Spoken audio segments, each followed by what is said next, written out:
Hello guys, હું છું રુદ્ર ત્રાડા અને તમે જોઈ રહ્યા છો આર વિડીયો. બરાબર છે. હું આજે તમને ઇકોનોમિક્સ અર્થશાસ્ત્ર સ્ટેન્ડર્ડ 11માં 3 ચેપ્ટરના આઈએમપી આપવાનો છું. બરાબર છે. 3 ચેપ્ટરના આઈએમપી તમે આ સ્ક્રીન ઉપર જોઈ જ શકો છો.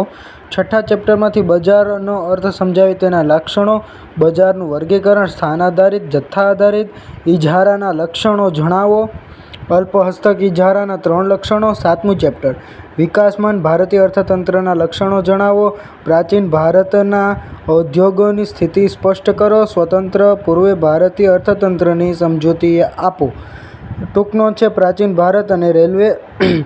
8મું ચેપ્ટર છે ઉદારીકરણનો અર્થ આપી તેને લીધે ભારતમાં આવેલા પરિવર્તનો જણાવો, ખાનગીકરણનો અર્થ આપી તેના પ્રક્રિયા જણાવો, ભારતમાં 1991માં કરવામાં આવેલા આર્થિક સુધારાની અસરો જણાવો.